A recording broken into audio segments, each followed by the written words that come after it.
Hello and welcome to Mastering Dungeons. I'm Sean Merwin, here with the one and the only Teos, Alpha Stream Abadia. Hello. How are you doing, Sean, my friend? What's going on? I am warm. I want to get this podcast done as quickly as possible so I can turn my fan back on. Yep, yep. It's not that warm here, but it was earlier in the week, so it comes and goes. It does. It's funny how weather works. Mm-hmm. It's also funny how D&D works. So funny. So let's talk about that. Let's talk about some D&D news. And speaking of funny how it works, Amazon has yet again leaked the next not one but two Wizards of the Coast D&D hardcover books. The So D&D before you say, I just want to say, if anybody out there doesn't want these things spoiled, well, good luck avoiding it. But just clip forward 2 minutes, and then you'll get past the titles. Yep. So if you're a D&D fan, you probably have seen this elsewhere, but D&D Live is set for July 16th and 17th, and this is where Wizards of the Coast usually announces what their next product or products will be. And Amazon, as they have done in previous years, has put up a website showing what these products are. They are The Wild Beyond the Witchlight, which will be a Feywild adventure that makes up their big fall hardcover that they usually release in September. And then in November, they will be releasing a new setting for the Magic the Gathering crossover. This one is called Curriculum of Chaos, and it is set in the Strixhaven setting for Magic the Gathering. So there you go, two new books. The page doesn't really say, or the pages on Amazon don't really say a heck of a lot about it. So we're not going to go any deeper than that. But you're looking for your big September release, there it is, and then you're looking for the next setting, there it is.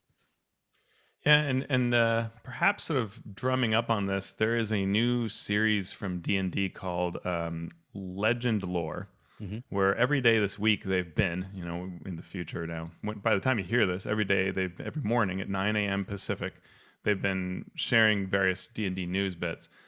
So I'll be curious to go back and hear these and see whether they address this, because often they've tried to catch up with the news, but so far, as of the time that I had looked at their Twitter feed and stuff, they had not kind of confronted the reality of the Amazon leak.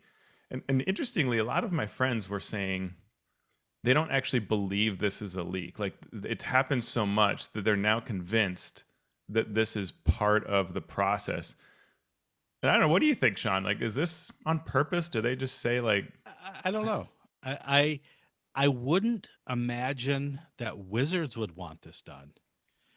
If you right? want people to come to your D&D live, even for the first hour to hear the announcements, if you don't stay and watch the entire thing, so it sort of defeats the purpose for me of having that D&D live, unless you think that you would get more people come and watch the adventures that are set there if they know what the setting is ahead of time.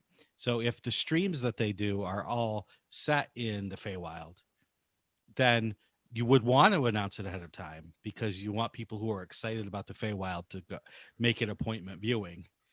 Uh, so it's, I don't know, but I can't imagine that Wizards is accidentally doing it, right? Yeah. So, Okay. so And I did just see a tweet. They did, for part of this show, say that the Wild Beyond the Witchlight is coming on September 21st. More information will be presented at D&D Live, and they showed the alternate cover and the cover that Amazon had spilled the beans on. So yeah, I so guess they have rushed forward and confronted the reality. But yeah, I agree with you. I don't think this is planned. I think it's somehow. And it also, there was a time a while back where it was like they were trying to fight it. There was this like placeholder that was up, and right. but it's got to be really frustrating because you have to work really hard on this message, and Right. you want to put it out in a particular way and have it just, I don't know. Yeah. I mean, and it goes back to who has the power in the relationship, right? If there's a mistake happening and Wizards has power over Amazon, Wizards can come down on them and say, these are the consequences for your actions. I don't think that's the case here. I think Amazon doesn't really care what Wizards of the Coast says or does. They need their placeholder, they need their thing at a certain time and date, and that's Yeah. when Wizards has to get it to them, and then they just go ahead and do what they're going to do. So I, but I don't know. I think the answer, Sean, is pretty obvious. There is Yeah, a fan of a different RPG who works at Amazon. there you go. And every release, they go, ha ha, and they Yeah, click the button, click the button. unhide. Conspiracy. Yep, conspiracy theory. Everyone else is doing it. We may as well start our own conspiracy theory chains here. This does parlay into a question that we had from one of our Twitter followers. It was Dwayne Costa at Dwayne the DM, who asked if with the vast plethora of 5e rules, settings, adventures, and supplements from WotC, third-party publishers, Kickstarters, and DMs Guild, it feels to me like 5e is nearing the point of super saturation. I'd love to hear your thoughts on a future episode. Well, Dwayne, this is that episode. Wait, And we're in the future. we are in the future, Wow. and we'll be in the past someday. So I think that saturation, it means different things to different people. And for some businesses, saturation is a problem, and for some businesses, saturation is the goal. So it all depends. And it really depends on the audience and your market, in your market share. So if you only have 1,000 customers and you just keep pushing and pushing and pushing products to the point where someone of those 1,000 decide that they just can't keep up, that's bad, because you probably need all 1,000 of those customers. You don't want to lose them. If you have 1,000 million customers, you can turn that hose on, and generally speaking, you are going to find someone who wants to buy it enough to the point that you are going to make money on the product.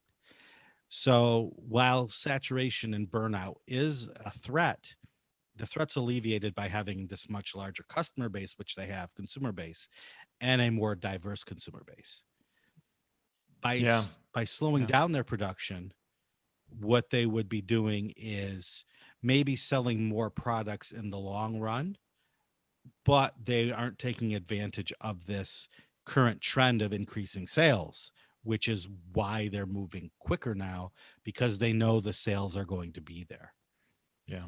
Yeah. I mean, and we've been reporting on this show every year is bigger and better in terms of both profit and revenue. Mm-hmm. And any business person is going to look at that and say, well, make more. Yep. If for some reason we hit the point where we drive things downwards, well, then we can put take the Right. foot off the pedal. But until then, I mean, make more. Why not? Yeah. Hire a few more staff, get some more freelancers, do more. And I think what they've been doing pretty cleverly is dividing up the types of products so that they hit on different threads, which speaks to what you're saying, right? When you have a wide enough audience, and then you can hit the Magic of the Gathering book, Mm-hmm. you can hit the main book, you can hit the Ghosts of Saltmarsh style book, and if you do enough of those in enough different ways, and you do them well, Mm-hmm. then it all should work out.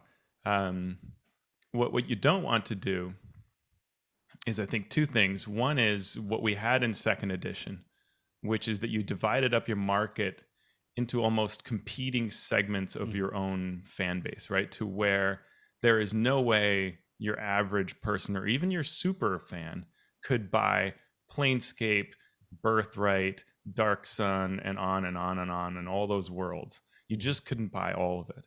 Even buying one of it was hard. Right. And so you just had all this product sitting on shelves, right? Yep. That was way too much. And nobody was properly watching the numbers, and so none of it was working financially. Mm-hmm. That was a disaster. And it's funny because older players look back on all those additions or those settings as just being wonderful, right? I mean, Planescape was amazing, Dark Sun was amazing, Spelljammer was amazing, and really most of it shouldn't have been made. Right. We were lucky it did, Yeah. but the truth is it did not go well for the company, all that wonderful creation. And it should have been axed from an economic standpoint. Mm-hmm. you want a successful company, an RPG company, so you don't want them to make those kinds of missteps. The second thing I think where they can go wrong is that there has been a real engine to the way that they would announce a release that would get an excitement around Hmm. all of the RPG scene, but of course the D&D players, but just everybody would know that it was like Tomb of Annihilation year. Hmm. And it really registered and permeated into the consciousness of the players, such that even if you'd never played Tomb of Annihilation, you couldn't help but know a Sararak, Chult, dinosaurs, jungle, traps. Like you knew these themes. And so it created a super consciousness across the RPG space. And I think the recent years have not quite had that. Hmm. As the number of releases increase, the understanding of that theme gets a little lost. And so that's a thing that I've been watching recently.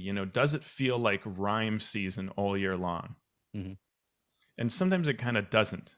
Yeah. I think those of us really attuned, sure, we see that still permeating. I mean, WizKids is about to release another mini set that's Frost themed, right? Right. So we can see some of that still happening, but we also see a lot of players who don't quite know what the current book is. And so the more that we release, the more that there's that chance that the theme of it misses. And that's a problem because D&D makes a lot of its money through branding and Right. through this larger consciousness. And you don't want to lose that larger consciousness of what's taking place. Yeah. Yeah, it's very true that the more books you put out, the more diverse they have to be, and that waters down that theme, that brand for the year. But Wizards has been doing a much better job than they have in the past, or Yeah. TSR, in syncing up their Adventures League content with the seasons, and Yeah. going out of their way to do a little bit more PR work on those themes. So it has been better than it has been in the past as well. And Yeah. it always comes back to me as the question of why did 5e succeed? It succeeds so well was and people will argue, well, it was because the rules are really, really good. Some people will say the rules are the rules. It was streaming, right? It was the streaming that did it. Some people say it just you caught the right generation at the right time, right? The people that started with D&D in the late 70s, early 80s, they're now having kids and they now have disposable income, and it's just the right time for them to want to teach their kids. So that just happened to all sync up. And so, which is true. Well, none of them and all of them, right? And Yeah. I will never forget, I asked once, I was talking to a professional poker player, and I asked him, what's the percentage of skill versus luck to succeed? And he said, well, I'll tell you, it's 90% luck and 90% skill. And and of course you stop and you're like, wait a second, you Uh-huh. start doing the math in your head.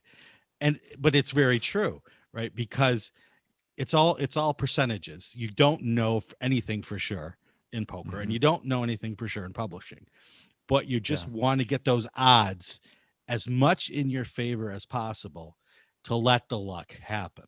Yeah. And let the skill come through. And yeah. Right. Well, and that's where you look at the reviews of, say, the Ravenloft Van Richten's guide that we'll get into later. And they're really good, right? I mean, people aren't saying, oh, this is a weak book. They're saying this is an excellent book. There's a lot of great writing here, a lot of good advice. Hmm. Well, then, it's not hurting them to create more, right? Right. If that happens often enough. So Sure. Yep. yeah. And And when we did our show where we reviewed not only Rhyme, we took a look at Rhyme after we'd done our full review, but we also looked at prior hardbacks and how DMs who'd run a lot of these, right? So they had the perspective of having seen a lot of these 5e books. What did you think about them? And they really didn't rank any of them particularly poorly. true. And that's a huge testament to Wizards' ability to hit a fairly high level of quality, right? Hmm. That yeah. Yeah. Giving the DMs and the players what they want. It's Well, good. I'm excited to hear more about these releases when they officially start talking about them, giving us details. I'm excited. Yep. They're subjects that I could see being really great experiences. So that's Yep. exciting. And we'll keep you updated via our news. Next, Wizards actually announced something that they're going to publish, and that was the Dungeon Master Screen Dungeon Kit. Uh, I am not a huge user of DM screens being so Hmm. short I can't see over them. So I don't really pay much attention to them, but Teos I know has his finger on the pulse of this. So I strangely love DM screens. There's something to me iconic about the DM sitting behind the screen, and I think I still always go back to being a kid and looking at that first DM I had behind that screen, and it looks so official and so cool. And like if you're going to shoot a movie of a DM or a TV show, like you want a screen on it. And so I love collecting screens. I have almost all of them across the years. Um, and I love just even switching a screen that has nothing to do with what I'm running, just because it looks so good. You know, you just put a big Spelljammer screen out or whatever, and it's just so much fun to just change it up and have characters sort of laugh. Um, so here comes another screen, and I'm a sucker. I am all for this, but it's a lot more than a screen. This is a product that's a lot like that Wilderness kit that came out last November. And I have to admit, I didn't super love that. I mean, it offers a lot to different people, and so maybe I'm not quite the right person for it. And it'll be interesting to see if I'm the right person for this. But there's a lot here, right, Sean? oh yeah, it looks like there is a ton of things involved. So we're talking about not only tables for uh, dungeon delving, I guess is the theme for this. Yeah. So there's tables for monster encounters for exploring ruins and dungeons. They are giving you the geomorph cards, dungeon geomorph cards. So sort of create your own dungeon on the fly, putting these cards together. What else is on the screen? I'm You drowning here. have a double-sided dry erase sheet so that you can, I guess, use it as sort of map or to sketch out things. A numbering grid for sketching maps on one side, a summary of the main actions a character can take in combat on the other. 18 illustrated punch out condition cards, including mold and slime cards for dungeon encounters. I'm guessing this is like your brown mold, those Mhm. kinds of things that appear in the DMG as traps, but are They're sort really of monsters. monstery. Yeah, So that's good to have. they have. And then something, I always enjoy initiative cards. Yep. Um, so these are punch out, numbered, and illustrated initiative cards to easily track the turn order for players, monsters, and non player characters. Shout out to friend of the show, Paul Ellison, who sort of pioneered this in the Living Greyhawk days. And you get all of that for $25, which I was for fun looking up pricing. And this is something I hadn't really thought about. The price of everything in 5e has basically been the same from the launch of 5e on. Hmm. So all books are $49.95 or 99, whatever it is. Hmm. Everything that's sort of like this is $24.99. Like it's always Yeah. been the same pricing. And if you look at, there are a couple aberrations, like Sword Coast Adventurer's Guide, it was a different price Hmm. because maybe Right. it's thinner. Yeah. But by and large, they have like, three prices they use for everything, and Yeah. which I thought was really kind of interesting. Yeah, it just shows that they have found what they think is the perfect price point based on their audience and based on the content that they're providing, and they haven't Yeah. deviated from it. So uh, they're getting what they want. It sounds like, Yep. and yeah. So we'll have a link in the show notes to more information on the DM screen dungeon kit. More news from the set of the Dungeons and Dragons movie. Ooh. Regé-Jean Page has teased his upcoming role. In an interview with Variety magazine, he talked about not being much of a D&D player growing up, but he has listened to a couple of D&D podcasts in his time. He should have just came out and said our name, Teos. I know. We know he was thinking it, and Yeah, shout out, yeah, Paige, you rock. Thanks for listening to our podcast. exactly. He also talks about playing Diablo as a teenager and always playing a paladin. And he says, that's just what I do. And I know what that means to a degree.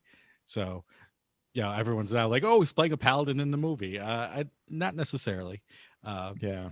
but he also talked about watching his friends play Baldur's Gate, the video game. Hmm. And he also has talked about recruiting friends to give him a crash course on Dungeons and Dragons and how it's been fun learning on the job about the game. And he talked about being drawn to the project based on the script, which is heartening to hear. I don't know if that's Yeah. just something every actor has to say, but he predicts that it will be a huge sigh of relief for D&D fans everywhere, noting that in the post MCU, Marvel Cinematic Universe world, genre storytelling has been elevated as an art form. So this film will step up and continue to raise that bar. That's sort of what we want to see, right? We want Yeah, I this. mean that's it tells me two things. One is, it's great to hear that he likes the script, but as you said, that could just be a thing that you say. But the second part tells me that they've had conversations about how D&D fans have been let down in the past. Mhm. And this, I think that's important to be actively thinking like, we're not going to let them down this time. That's how I would be looking at it if I were there. And so I'm glad to hear that. That means a lot to me that they're taking it seriously, right? They feel responsible for it. Yeah, That's awesome. it is a good sign. So with the beginning of a new thing, the movie, comes an end to an old thing, which is Critical Role Season 2.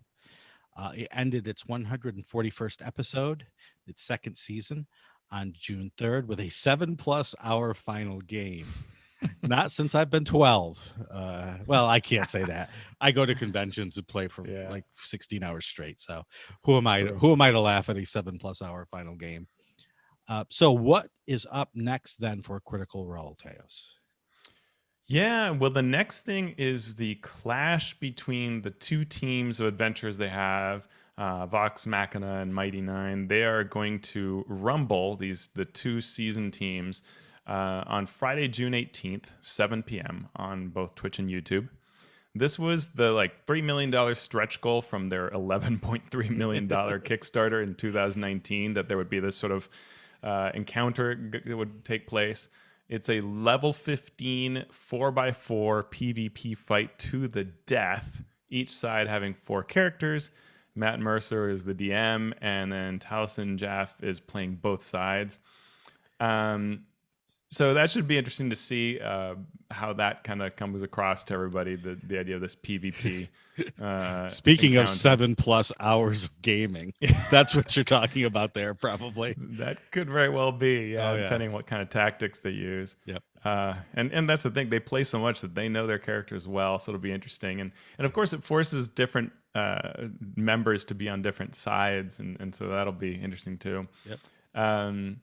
And then beyond this, Critical Role has, ended this season saying, "Hey, we're gonna soon reach out and reveal what comes next, including some sort of a secret project." So people are speculating all kinds of things, right? I mean, Critical Role, the company, they've started, the new Darrington Press group that has published. Now their first board game is out, and they have other things planned. And one of the things we saw when you and I talked about this is they didn't have an obvious, like, this is our Critical Role RPG. Right. They had some ideas around sort of a storytelling system and things like that, but nothing that really said this is what Critical Role is going to move to. And of course, the speculation goes there. Would they say bye bye D&D? Right. Here we go, Critical Role RPG. But no, that, who knows? I don't know that they'll do that. I think that's probably not what we would hear. Then others say, would Matt Mercer step down for a bit, to take a break from it? I mean, Yeah. this was 141 episodes. The other one was like 400 or something. It was absolutely insane. And so, yeah, I don't know. It'll be interesting to see. Whatever they do, we know it's going to have a big footprint on this hobby. So For sure. I mean, the business ramifications, not only, the entertainment value for fans is huge, right? What are they going to do? But business, right? This goes right to that question we started with, which is, why did 5e thrive? And if Critical Role had a major impact on that, what does walking away from D&D and going to a new or different game bring to the table? So we will be keeping a close eye on that.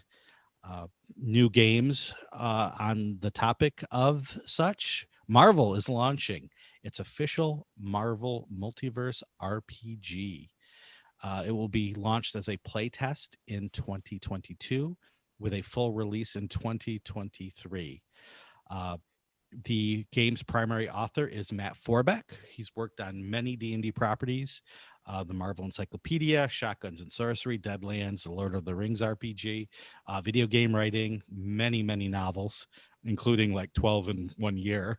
Uh, Yeah, Matt Forbeck is amazing. So yep. whenever you hear one of those things, I know you and I as designers, we can't help but go like, all right, who made it? Yep. And when you see a name like Matt Forbeck, you're like, okay, Yep. we're good. Yeah, that's true. And what is this D616 system? Yeah, an all new D616 system, which caused speculation that we're going to get like 616 side dice or something. But accessible, easy to learn system for newcomers to tabletop RPGs and a natural evolution for those familiar with the most popular tabletop role playing games on the market. Mm-hmm. So we'll see what that is. They did say use might, agility, resilience, vigilance, ego, and logic, clearly the attributes, to win the day and discover your true abilities as you face impossible odds.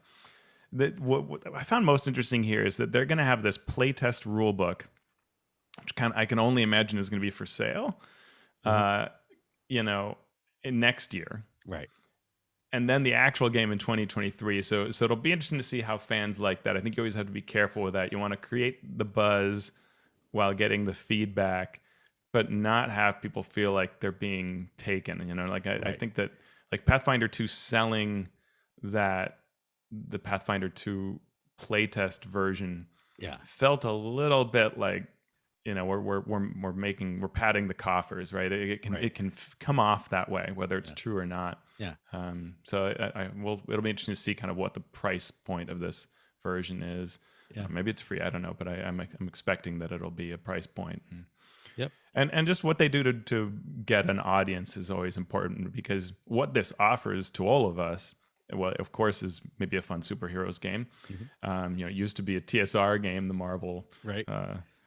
But now this is another possible gateway that could bring in a huge number of fans. And if this is, it is a Marvel product, right? Marvel's behind it. If they push it, if they advertise it, if we see this on, I know there aren't Saturday morning cartoons, but if we see this on various formats being promoted, it could bring a ton of people into the hobby. Yeah.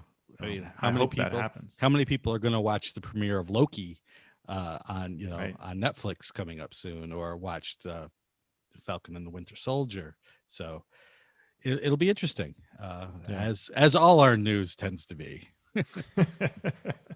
And last but not least, a Kickstarter watch. The wonderful WebDM team, in the future or in your past as you listen to this, will have launched a Kickstarter on June 9th. This is called Weird Wastelands, and it is a supplement for 5e that gives you everything you need to play games in adversely places adversely affected by magical forces. So seas boiling with arcane energy, titans that ignored the land's cries for deliverance, and heroes forging a new way forward. They're going to have new subclasses, a new druid subclass that deals with this sort of broken land, mechanical support for wilderness travel and resource management. So if you are a fan of the WebDM team, they have a great podcast. They have a great stream. It's one I don't watch a lot, but I do watch them. So they, great design minds, and it'll be interesting to see how it goes for them. So if you are into such things, you can find that Kickstarter link in our show notes. Yeah, I couldn't help but think about Dark Sun when I was reading this, and I know that they are fans of Dark Sun, so wouldn't shock me if it has some of that idea of how to use that as a crucible for storytelling, that kind of apocalyptic, the land's gone wrong. So I'm excited to see what this is all about. Yeah. So we will know more by the time this show drops. Finally, we will now get on with the show in terms of discussion of Van Richten's Guide to Ravenloft. Last time we started looking at chapter 4. Yes, we did skip the first 3 chapters. Don't worry, we will go back and talk about them. But we wanted to discuss chapter 4 because it sort of got into the got deep into the weeds about running horror adventures, and it seemed to us that this was actually the best place to start our discussion, to look at what makes horror adventures tick and how to treat them differently than regular adventures. And that's what we talked about last time. So this time we're going to get into the mechanics, the tools, those bits that this book provides to help you as the DM and you as the player play with these tools and these mechanics in your horror game. Yeah, and it starts with the Tarokka deck and Spirit board. They kind of have a page that covers both of these, and it's a little funny because more space is given to the Tarokka deck, but there's no deck in this book. For that, you have to go to either your 1983 i6 Ravenloft copy or your 2016 Curse of Strahd, or the revamped box set, which includes large format cards, or Gale Force 9 sells a deck of small cards. All perfectly reasonable ways to get a copy of the various cards, and then you can use the rules here. But the point of the rules, right, is that this deck lets you have a fortune teller predict the future, read the fates of the characters. And what that does is, if you get this particular card read to your player, to your character, you now expect that to happen, and the game has hooks so that something will be based on that, right? It can be the location of an important item or something like that is driven by these card results, which is one of the genius pieces of the original Ravenloft adventures, starting out with this and getting you excited about what your character is going to do and making you feel important. So it just addresses that original, from an overall perspective. And it does say that the deck originated in Barovia, but it can be found now in all domains. Yeah. So again, it's a cool tool to bring out that sort of second sight aspect of the horror of D&D in general, but also of the horror genre. They also give us the spirit board. So this is very much like a Ouija board, a tool to contact and divine the will of the spirits and other mysterious forces. So if you've seen a Ouija board in the past, you know what you're getting here. There is a planchette, which is the little thing that moves around the board with a hole in the center, so you can read words or letters or numbers through it. And then you can just use it, whether you're the DM, to deliver information, deliver story, deliver plot points, or as a player to sort of be along for the ride with it. Uh, Yeah. so Yeah. it's sort of a different spin on the Tarokka deck, because they have some of the same symbols, some of the same meanings behind it. Yeah, we get a full page image of the spirit board on the in the appendix, sort of the last page of the book. One thing I don't know is sometimes wizards will put handouts on their product page. I don't think they've put a handout for this, but I hope that they will, because this is the kind of thing that you want to be able to print a nice high resolution image of if you're going to use it, rather than try to take your book to a photocopier or something like that and destroy the spine on it. So if it isn't there, hopefully they will create a version of it. I did see when Roll20 was kind enough to give me a version of this book for review. In the Van Richten's Roll20 version, there is a setup page that has the spirit board and a movable planchette, so that you can do that online, which is kind of cool to move it around and use it, which is cool. Yeah, it's funny because the Ouija board is symbolically take away all of the commune with the dead aspect of it.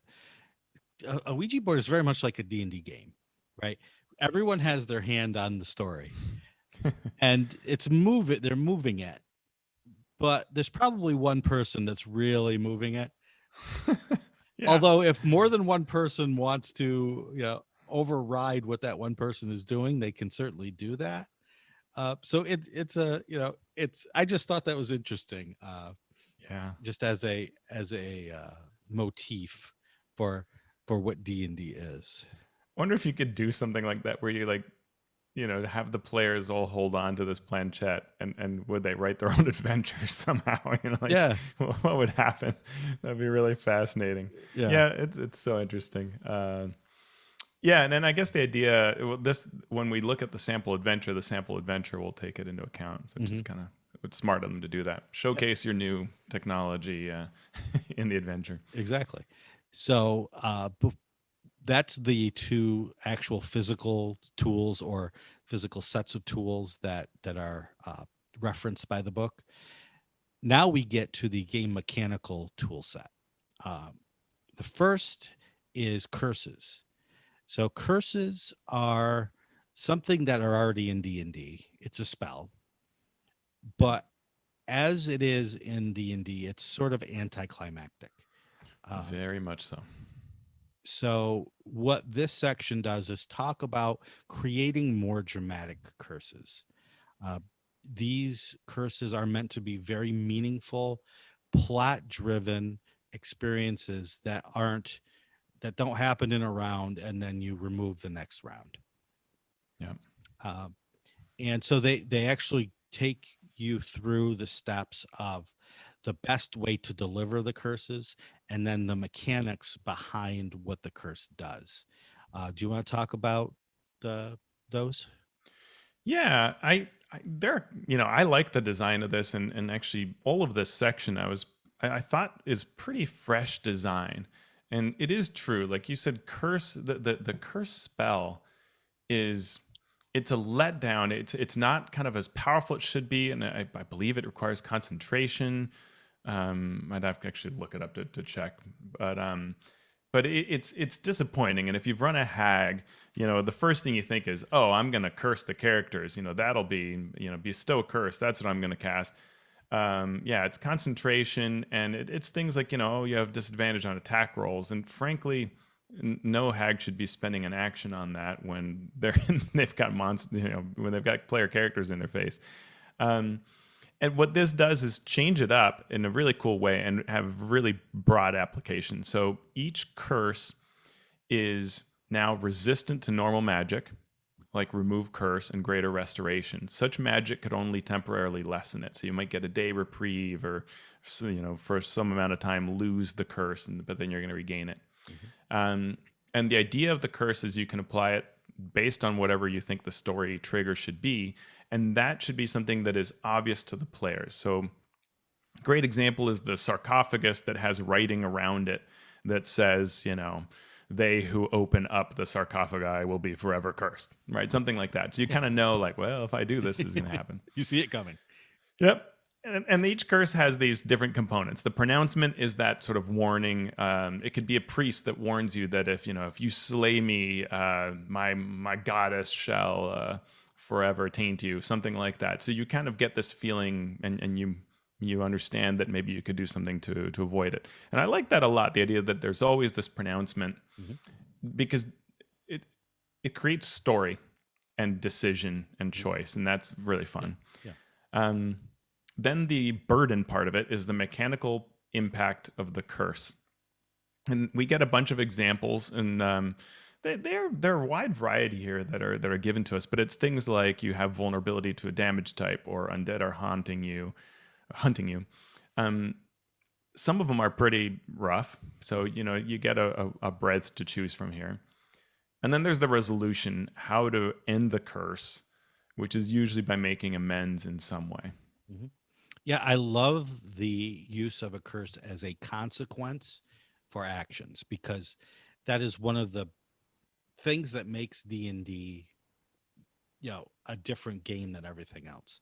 Is you can make a variety of different choices, but the consequences of those choices are can be widely varied. Mm-hmm. And so having a curse that does that, right? You could take the shortcut to win whatever you're trying to do, get to your goal, but Yeah. here is a consequence. And I love to being able to do that. And then having the resolution actually match the curse rather than just be a random spell is great.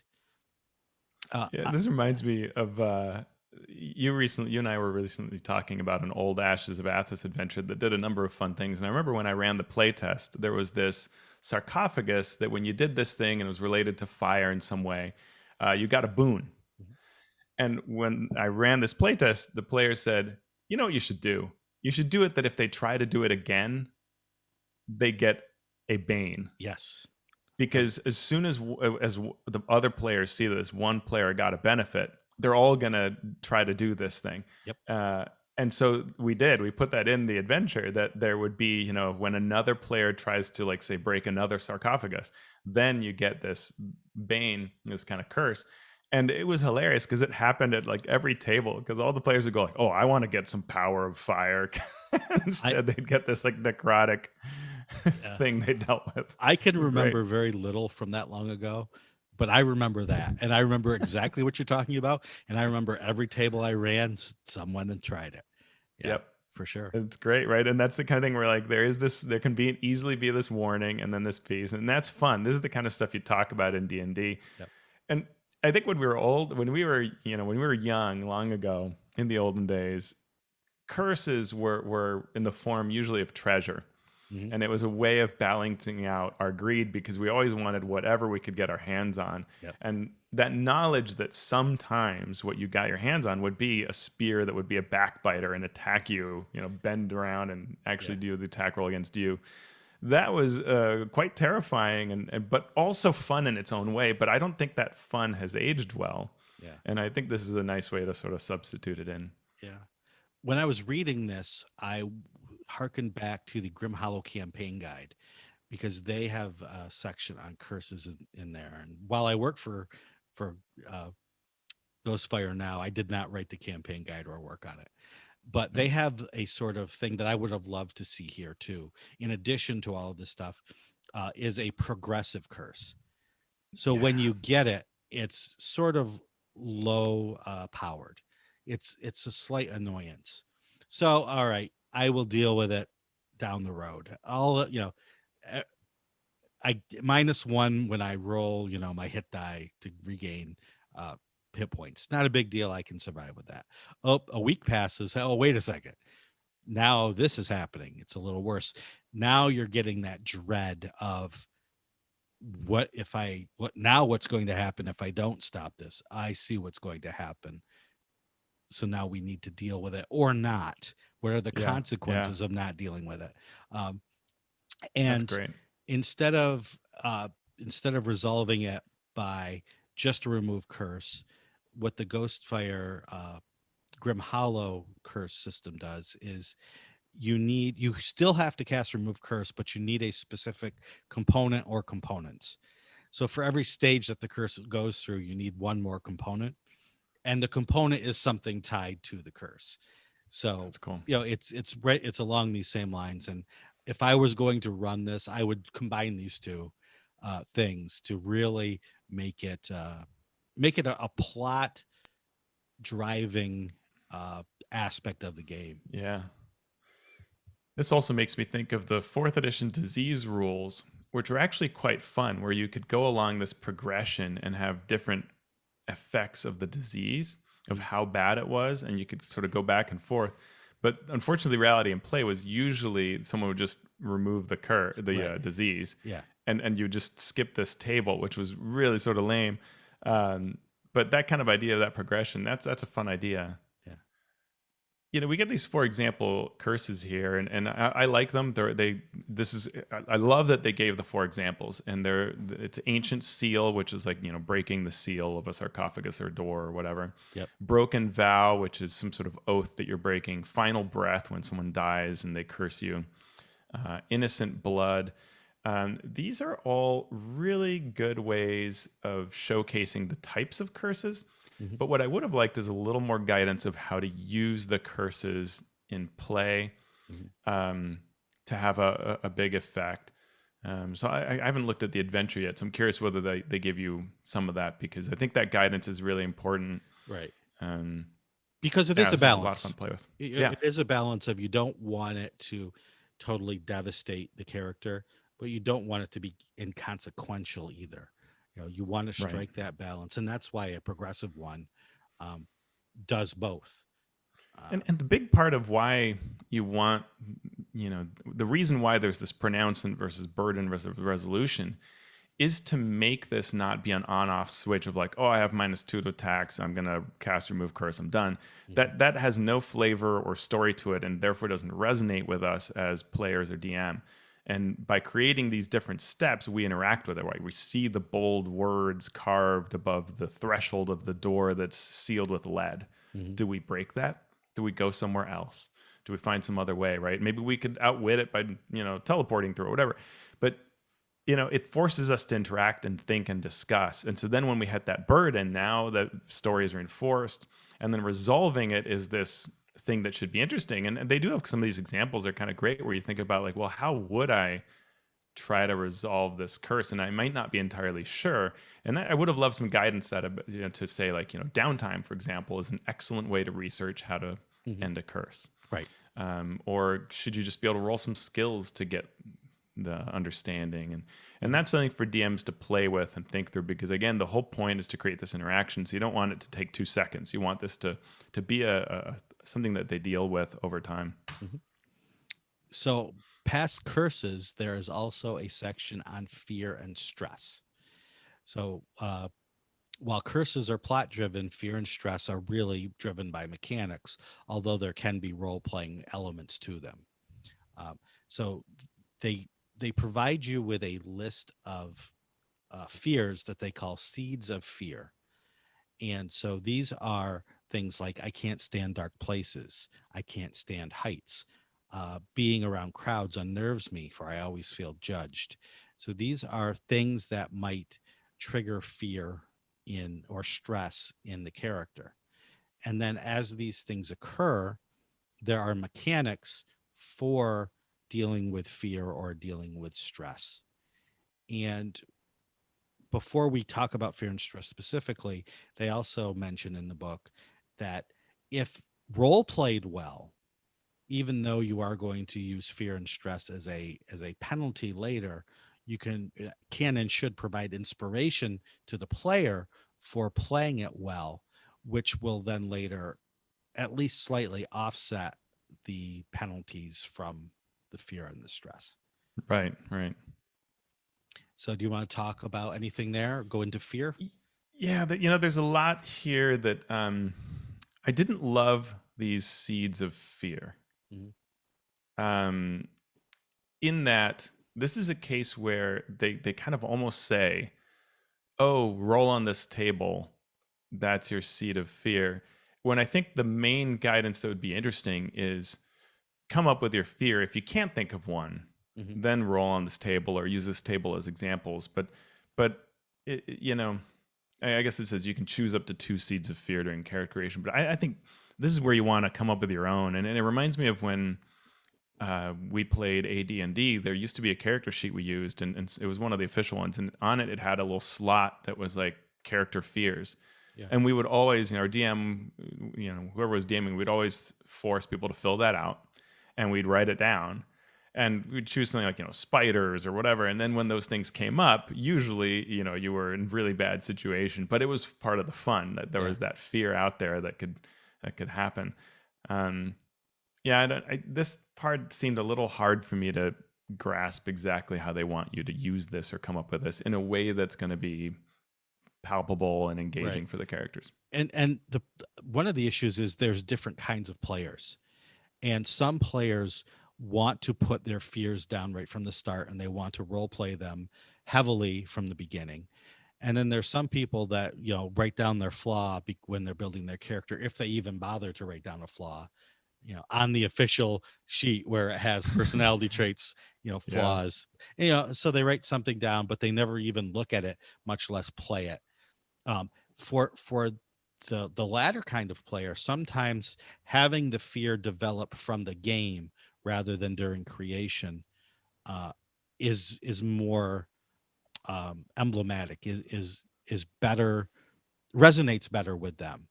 So if the first thing that dropped their character unconscious during play was a giant spider, now I have a fear of spiders for that Yeah. reason.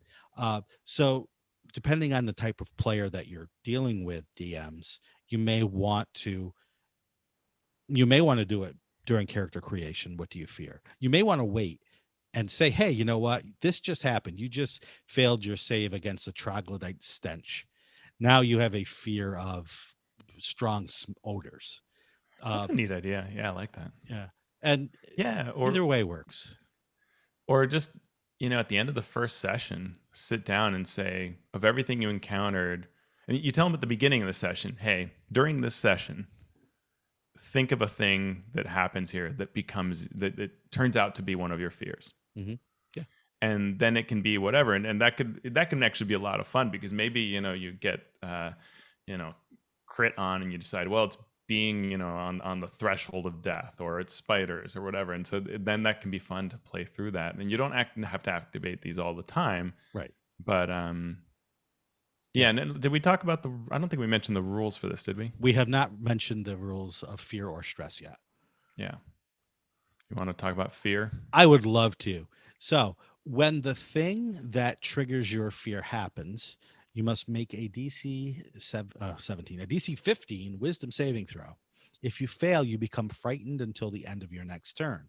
Frightened, of course, gives you disadvantage on ability checks and attack rolls while you can see the thing that you're afraid of, and you can't move toward the source of that fear. It's okay. Mm-hmm. It's just at low levels, DC 15 is very high, so you're always going to be frightened.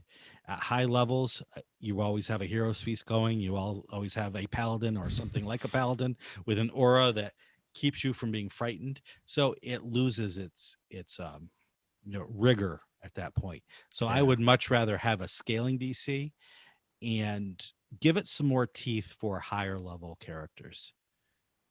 Yeah, in fact, something like that gives you immunity to fear, I would say, because this is or to being frightened, this is so visceral to you, so integral to you, that I would at best say you get advantage on it. Right. I wouldn't wipe this away. And like you said, scaling the saving throw is probably a good idea. You can look at what the CR chart in the DMG for what saving throws should be at various levels and use that. Yeah. Or what traps are as well. You could use the DC saving throw for traps, which escalates by level of care of the party. So use something like that so that it's a little more. And I think you don't want this to be, oh, I made my check, I'm fine, right? Like you want this to be a role-playing scene and sort of a spotlight moment for the character.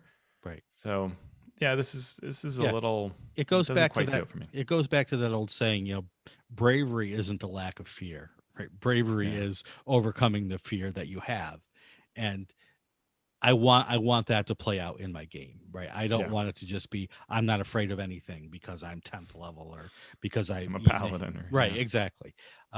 So that's the fear mechanic. The stress mechanic is a little different.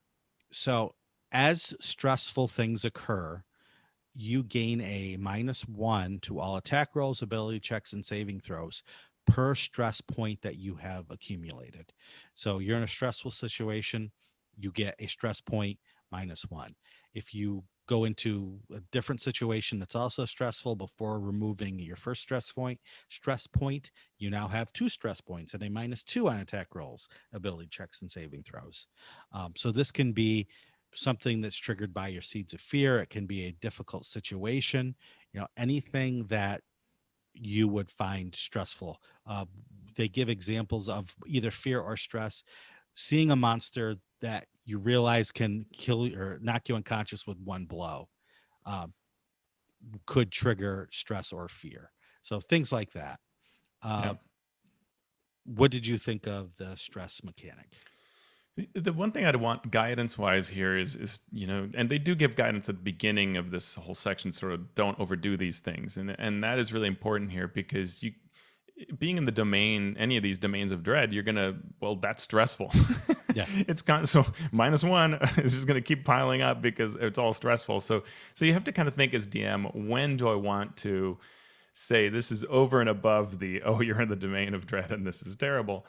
And I think for me, it's a really cool tool you could use for specific situations. Like if we're exploring a haunted house and we know that, the moment that we learn that something is haunting us or hunting us, or that calamity is impending, that's where turning on the stress mechanic could be really cool. Or even in a particular encounter, if there's like a ticking clock, I mean, it could be a literal like sand clock that, is dropping the sands to run out, and you're trying to run around the encounter doing something while there's this very little time left. Having those -1s keep ratcheting up the challenge Yeah. could be really fun, right? And then when you succeed, then you can get your reward, like inspiration or whatever, and it can all reset. That's kind of fun. And so I would, as a DM, think about where is it that I could really heighten things through this mechanic and have it really make sense when it starts and when it ends. Hmm. Now, to get rid of stress, they give the following examples. A character who spends an entire day relaxing or in otherwise calm circumstances can reduce their stress score by 1 when they finish their next long rest. Uh, Calm emotions will suppress charmed and frightened conditions, also suppressing one's stress score for the duration of that spell. So just for that brief moment that calm emotions is going, a lesser restoration spell reduces the target stress score by 1, while greater restoration reduces a character's stress score back to 0. So I like this idea of a new use of downtime days. Yeah. Yeah, I've got 3 stress points. I want to make this magical armor, but I also don't want to have -3 on all my stuff. So I'm going to take 3 days and just relax. Yeah. I think that's a great. I want to use that in everything now, right? Yeah. This can also be, this sort of stress mechanic can also be something that goes above and beyond, exhaustion, which doesn't work so well. Hmm. So trying to work through, say, like explore the dangerous woods and make it through to the village could be something that, each day could pile on this stress Hmm. as you're trying to make it through, spider infested woods or something. And when you get to the end, then you can rest in the village and it all can go away after a few days. And that could be a neat way to do it. Yep. So overall, I think both of these are useful tools. Mm-hmm. Just use them sparingly at first, see how they work in your game, and then adjust from there. 2 more things to discuss about horror adventure tools. One is haunted traps. So a haunted trap is sort of like a normal trap, but supernatural rather than mechanical. So there are rules given for finding them, and if you find them, you can then act to disable them, to get out of range of them. Uh, various rules are given in that sense. Usually, the detecting is a passive perception wisdom check of 10 plus the trap's haunt bonus, which can range for, I think there was a 0 I saw, and then like up to 6. I don't know if there was any higher than 6, but these are, think about walking into a haunted house and you feel a cold draft. That would be this sort of haunted trap, and then you can do something to disarm it. Rather than using thieves tools or dispel magic, you can instead use things like channel divinity or remove curse to disarm them. And then you normally, as you would with a regular trap, get a saving throw. On a failure, uh, let me rephrase that. How does the haunt work there with the saving throw? Yeah, so I mean, it is the haunt that's rolling the saving throw against your feature. So if you Gotcha. have channel divinity, normally channel divinity has a DC. Right. So the trap is rolling a D20 plus its haunt bonus against your save. It is Gotcha. sort of It's backwards reverse. logic. Yeah. Um, you could also give the die to your player and say, like, you roll, you want low because you're rolling for the trap Right. of how strong your thing was, right? Like it's an Yep. inverse roll. Um, and if the trap fails, it's disarmed for 24 hours. If it fails by more than 10, it's permanently disarmed. Hmm. And there And might be then, another way to, yeah. yeah, they might have a plot way to do it, such as performing some act that will pacify whatever the haunting spirit is, is all agitated about. Then they give some examples of haunted traps, the dance macabre, the faceless malice, the icon of the lower aerial kingdoms, and morbid memory. So, these are sort of your spooky, uh, supernatural traps rather than, like I said, mechanical ones. Uh, Anything else about traps before we move on to survivors? I totally love this. I Yeah. like that this is sort of something that we saw in third edition a lot, where clerics would channel their divinity to get past something. Mhm. Um, that was a staple of many sort of situations. Right? There'd be a door that'd be full of necrotic energy, and you would channel your holiness into it and overwhelm it. So I like everything about this. I think it's really fun. Yeah. I think a lot of adventures do this anyway, just using the trap Yeah. mechanic. So good on them. And the last tool that they use is really interesting, and it's called Survivors. So what this is sort of something that your players can either interact with or actually play to step outside of their own characters and see the world and the game through the eyes and experiences of a survivor of horror, Yeah. survival of a horror plot. uh, and I think probably Teos, you would agree with me that this is awesome, and a lot of great Yes. campaigns can start this way, not just horror campaigns, but any sort of campaign. Yeah, and they can start this way or suddenly switch to this. It's a great tool. I did this in when I was running um, Tomb of Annihilation, where I sort of the players had this concept through downtime that they were creating this organization, and so the organization had hirelings. And at one point, I said, tomorrow you don't need your character sheets, right? When we play, and instead, I gave them out these very simple stat blocks, and it was their hirelings in the training yard when Yuan Ti attacked them in the city of Port Nyanzaru. And they had such a great time Mhm. seeing kind of like how their hirelings were doing that it led to having a sort of B team that went through and handled various things in the jungles that they had not handled. Yep. And what's great about it, and it's what's going on in these survivors rules, is the idea that you just for a couple of sessions, 1 to 3 sessions, are going to use these weaker characters. And specific to horror, this is awesome because your weaker characters might die. Mhm. We don't expect them to be invulnerable and resourceful the way that player characters are. They don't have treasure and endless resources and tons of spells and all that sort of stuff. They have very limited features based on these stat blocks we'll get. And so we can threaten them. They can be overwhelming odds. It can be okay for them to all die or almost all die, and the players can know that beginning, from the beginning when they're interacting with this.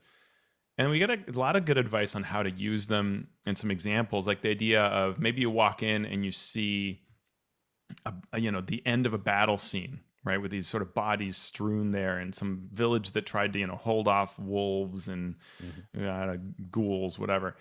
Well, and then the moment we see this, we might see some spirits begin to rise, and we switch to now playing that story out. Right. And now we're playing the survivors trying to mount a defense or escape the town. And then however many escape, well, maybe those are the ones that they meet these NPCs that survived, if Yeah. any.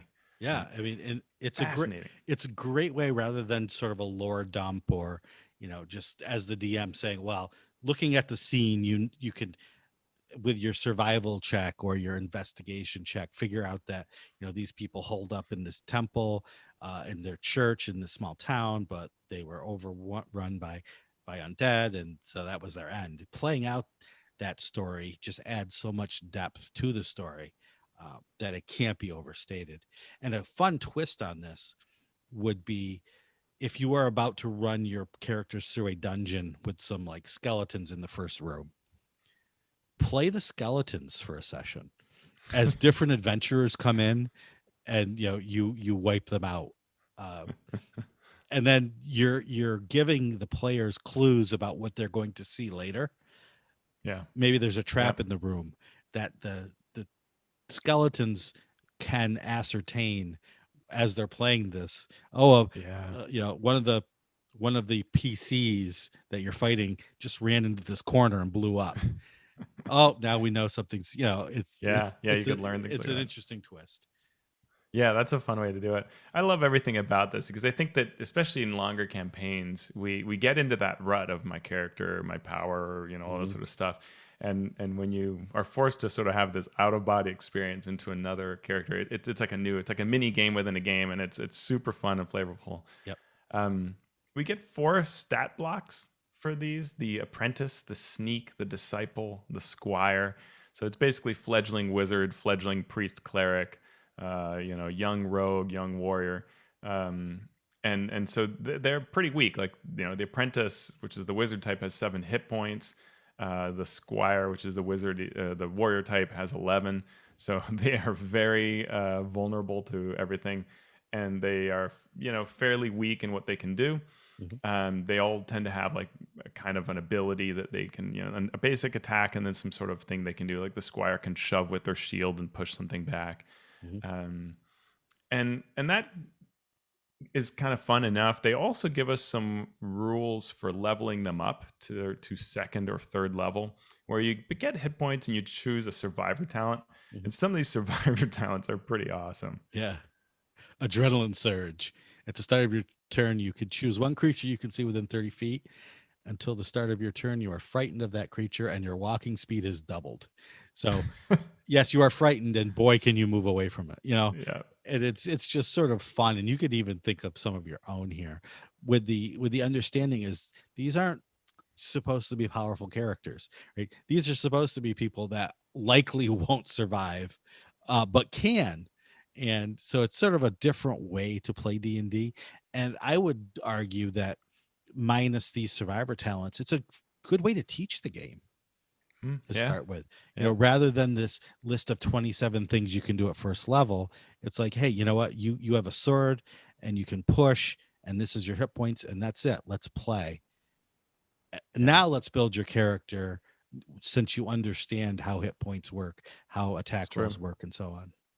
Yeah, maybe avenge these people or whatever. Yeah, Yeah. whether you survived or not. Yep. I have to also mention Desperate Scream, which is one of the survivor talents. Whenever you make a saving throw, you can summon your desire to live into a desperate scream. You get advantage on the saving throw, and the scream is audible for up to 100 feet away. You can do this twice before a long rest. And this is just great because it's like you're trading off this. I want to succeed at this Yeah. saving throw, but I have alerted anything within 100 feet of me. Yeah. And I would actually make this a re-roll rather than a Right. Rather than advantage, advantage. Yeah. but because I just think it's so fun. It's great. I love it. Yeah. Some of the other talents are kind of your boring, like, oh, get another spell or whatever. Right. But those two, Adrenaline Surge Yeah. and Desperate Scream, I mean, I kind of want more of those because Right. they're hilarious to use. Yeah. And they're not ones you'd want to give the real PCs, uh, but they're ones that are perfect for this idea, of people in over their head and out of their depth, Yeah. trying to survive.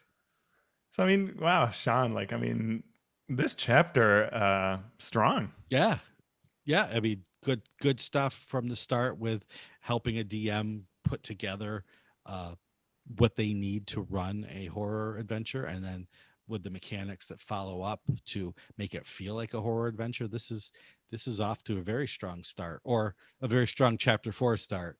Yeah. So what we'll do next time is we're actually going to go into the adventure itself and look at how the adventure implements these things that this chapter has talked about. And I don't think Teos has read it yet. I haven't read it yet. So we will give you our unbiased look at how the adventure works, both as a starting adventure and as a horror adventure. Yeah, exciting. So, with that, I want to thank everybody for listening, and I want to thank our patrons as well. If you would like to become a patron of the show, you can do so by going to patreon.com/MMP, and you could, support us that way, or you can just talk to us, spread the word of Mastering Dungeons, and we'd appreciate that. Thank you. Teos, where can people find you on social media? You can find me at my blog, alphastream.org, and you can find me on Twitter at alphastream. And make sure you sign up for his newsletter, Thank you. because he has been putting out some amazing content lately, That's getting all great. sorts of attention on the social medias. apparently DMs are having some trouble with the challenge level of their combats. Really, I've never heard that before in Never heard that before. any edition of D&D. You can find me on Twitter at Sean Merwin. You can go to the forums at forums.misdirectedmark.com, or you can follow the podcast's Twitter handle, which is at Mastering D&D. Mastering Dungeons is a Misdirected Mark production, the media arm of Encoded Designs. So, Teos, now that we know what horror means, what are we going to do now? We're going to use our adrenaline surge to run away from these monsters because they are way too scary. And I am going to be screaming the entire time. Desperately.